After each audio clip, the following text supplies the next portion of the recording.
ପଞ୍ଚମ ଶ୍ରେଣୀ ସାହିତ୍ୟ କାଳାଂଶକୁ ସ୍ୱାଗତ ତଥା ଅଭିନନ୍ଦନ। ପଞ୍ଚମ ଶ୍ରେଣୀ ସାହିତ୍ୟ କୁସୁମ ବହିର ଜାତୀୟ ଧ୍ୱଜା ଆମ ଉଡ଼ଇ ଫରଫର କବିତାର ସାରାଂଶକୁ ମୁଁ ଆଲୋଚନା କରିବି। ଧ୍ୟାନ ସହିତ ଶୁଣିବା, ବୁଝିବା ପାଇଁ ଚେଷ୍ଟା କରିବା। ଏହି କବିତାଟିକୁ ଲେଖିଛନ୍ତି ପଣ୍ଡିତ ଉପେନ୍ଦ୍ର ତ୍ରିପାଠୀ। କବିତାର ନାଁ ହେଉଛି ଜାତୀୟ ଧ୍ୱଜା ଆମ ଉଡ଼ଇ ଫରଫର। ବିଦେଶୀ ଶାସନରେ ଅଧୀନ ଥିଲା ଦେଶ, ସେକାଳେ ଭୋଗୁଥିଲୁ କେତେ ଯେ ଆମେ କ୍ଲେଶ। ସ୍ୱାଧୀନ ଆଜି ଆମେ, କାହାକୁ ନାହିଁ ଡର, ଜାତୀୟ ଧ୍ୱଜା ଆମ ଉଡ଼ଇ ଫରଫର। ମାନେ ଆମ ଦେଶ ଭାରତବର୍ଷ ଦିନେ ଇଂରେଜମାନଙ୍କ ଅଧୀନରେ ଥିଲା, ବିଦେଶୀ ଶାସନ ଅଧୀନରେ ଥିଲା। ବିଦେଶୀମାନେ ଆମକୁ ଶାସନ କରୁଥିଲେ, ଆମେ ପରାଧୀନ ଥିଲୁ, ପରର ଅଧୀନରେ ଥିଲୁ, ମାନେ ଇଂରେଜମାନଙ୍କ ଅଧୀନରେ ଥିଲୁ। ସେ କାଳେ ମାନେ ସେହି ସମୟରେ, କେଉଁ ସମୟରେ?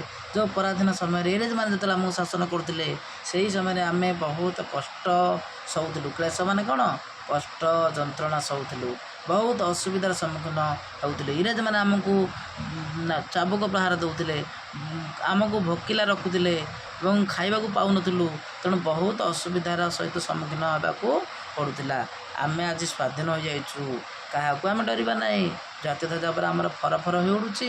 ଏହି ପତାକା ହେଉଛି ଆମର ଜାତୀୟ ପତାକା, ଆମ ଦେଶର ପତାକା।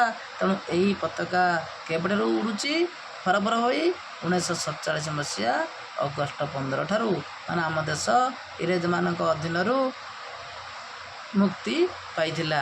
ଇଂରେଜମାନେ ଆମକୁ ଯେଉଁ ଶାସନ କରୁଥିଲେ, ଆମ ଦେଶକୁ ଆମେ ଶାସନ କଲୁ। ତେଣୁ ଆମେ ସ୍ୱାଧୀନ ଭାରତର ସନ୍ତାନ, ଆମେ ଆଉ କାହାକୁ ଡରିବା ନାହିଁ। ଏଣିକି ଭଲ ଯାହା କରିବୁ ସେହି କାମ, କର୍ତ୍ତବ୍ୟ ଜାତିର ଇତିହାସେ ରହିବ ଆମ ନାମ। କର୍ତ୍ତବ୍ୟ ପଥ ଧରି ହୋଇବୁ ଅଗ୍ରସର, ଜାତୀୟ ଧ୍ୱଜା ଆମ ଉଡ଼ଇ ଫରଫର। ମାନେ ଏହି ଭାରତରେ ବା ସ୍ୱାଧୀନ ଭାରତରେ ଆମେ ଯାହା ଭଲ କାମ କରିବୁ, ଜାତିର ଇତିହାସରେ ନାଁ ରଖିଲା ଭଳିଆ କାମ କରିବୁ, କର୍ତ୍ତବ୍ୟ ପଥ ଧରି ଆମେ ଅଗ୍ରସର ହେବୁ। ଆମେ ସବୁବେଳେ ଆମ କର୍ତ୍ତବ୍ୟ ପଥରେ ସତ୍କର୍ମରେ ଅଗ୍ରସର ହେବୁ, ସତ୍କର୍ମ କରିବୁ, ଭଲ କାମ କରିବୁ। ଜାତୀୟ ଧ୍ୱଜା ଉପରେ ଆମର ଫରଫର ହେଉଡ଼ୁଛି। ତେଣୁ ସତ୍କର୍ମ କରି, ଭଲ କାମ କରି, ଆମ ଦେଶ ପାଇଁ ଭଲ କାମ କରି, ଜାତିର ଇତିହାସରେ ନାଁ ରଖିବା ପାଇଁ ଚେଷ୍ଟା କରିବୁ। ଯେପରି ମହାପୁରୁଷମାନେ ମହତ କାମ କରି ଜାତିର ଇତିହାସରେ ଅମର ହୋଇଛନ୍ତି, ନାଁ ରଖିଛନ୍ତି।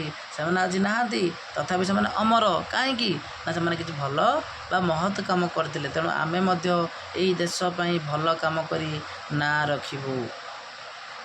ଭୋକିଲା ହୋଇ ଆଉ ରହିବେ ନାହିଁ କେହି, ରଖିବୁ ଜାତି ଟେକ ନିଜକୁ ବଳି ଦେଇ।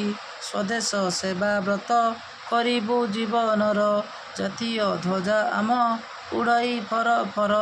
ମାନେ ଏହି ଭାରତରେ ଯେତେବେଳେ ଆମେ ଭୋକିଲା ରହିବାକୁ ପଡ଼ୁଥିଲା, କେତେବେଳେ? ପରାଧୀନତା ସମୟରେ। ଏବେ ଆମେ ସ୍ୱାଧୀନ ହୋଇଯାଇଛୁ, ଆମେ ଆଉ କାହିଁକି ଭୋକିଲା ରହିବାନି? ଆମେ ଆଉ ଭୋକିଲା ରହିବା ନାହିଁ। ଏବେ ଆମେ ସମସ୍ତେ ଖାଇବାକୁ ପାଇବା। ଆମେ କାମ କରି, କର୍ତ୍ତବ୍ୟ ପଥରେ ଅଗ୍ରସର ହୋଇ, ମହତ କାମ କରି, ଆମେ ବିଭିନ୍ନ କାମ କରି ଆମେ ଆଉ ଭୋକିଲା ରହିବାକୁ ଦେବା ନାହିଁ। କାହିଁକିନା ଆମେ ସ୍ୱାଧୀନ ଭାରତର ସନ୍ତାନ। ଆମେ ଜାତିର ଟେକ ରଖିବୁ, ନିଜକୁ ବଳି ଦେଇ, ଦରକାର ପଡ଼ିଲେ ନିଜ ଦେଶ ପାଇଁ ମହତ କାମ କରି ବଳି ଦେବୁ। ସ୍ୱଦେଶ ସେବା ମାନେ ନିଜ ଦେଶ ପାଇଁ ସେବା କରିବୁ। ନିଜ ସ୍ୱଦେଶ ମାନେ ସ୍ୱ ଅର୍ଥ ନିଜର, ନିଜ ଦେଶର ସେବା କରିବୁ। ସ୍ୱଦେଶ ସେବା ବ୍ରତ କରିବୁ ଜୀବନର, ଜାତୀୟ ଧ୍ୱଜା ଉପରେ ଆମର ଫରଫର ହୋଇ ଉଡ଼େ। ତେଣୁ ଜାତୀୟ ଧ୍ୱଜା ଆମ ଉଡ଼ଇ ଫରଫର। ଏହି ଭାରତରେ ଆମେ ଆଉ ଭୋକିଲା ରହିବୁ ନାହିଁ। ସଭିଙ୍କ ହିତ ପାଇଁ ଆମେ ମହତ କାମ କରିବୁ, ସମସ୍ତଙ୍କ ମଙ୍ଗଳ କାମନା କରିବୁ।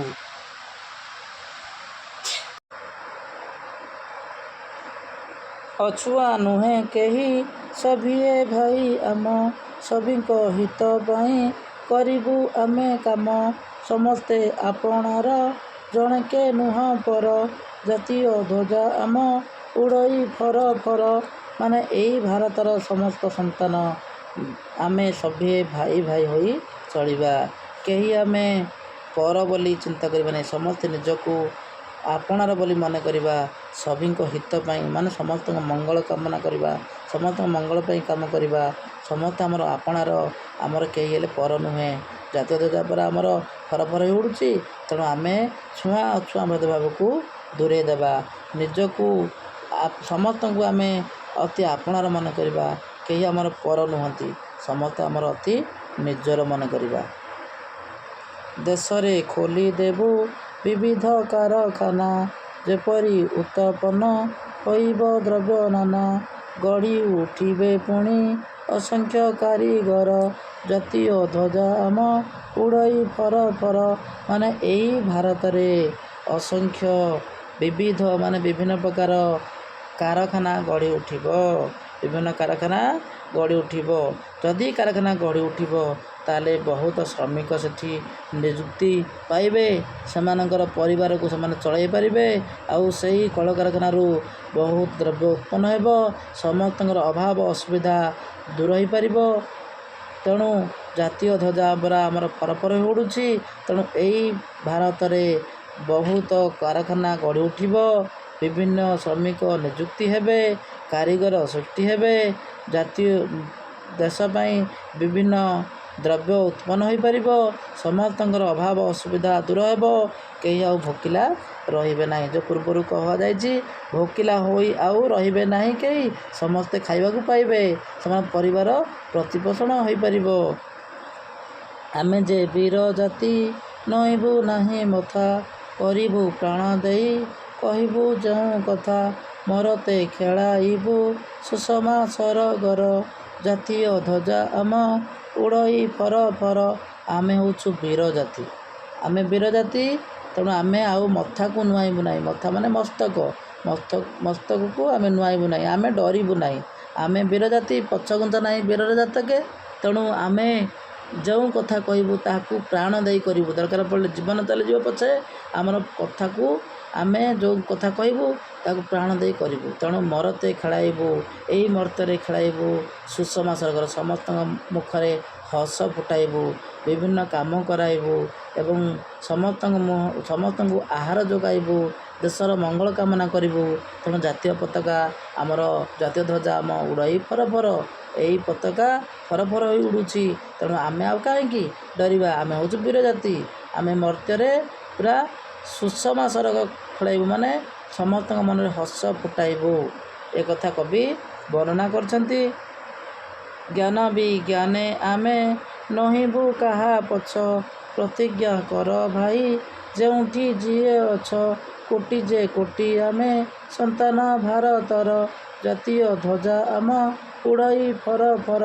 ମାନେ ଆମ ଭାରତୀୟ ବା ଆମେ ଜ୍ଞାନ ବିଜ୍ଞାନ କ୍ଷେତ୍ରରେ ମଧ୍ୟ ପଛରେ ନୁହଁ। କାହିଁକି ନା ବର୍ତ୍ତମାନ ଆମ ଦେଶର ଜନତା ବା ଆମ ଦେଶର ଜନସାଧାରଣ ଚନ୍ଦ୍ରପୃଷ୍ଠରେ ଅବତରଣ କଲେଣି।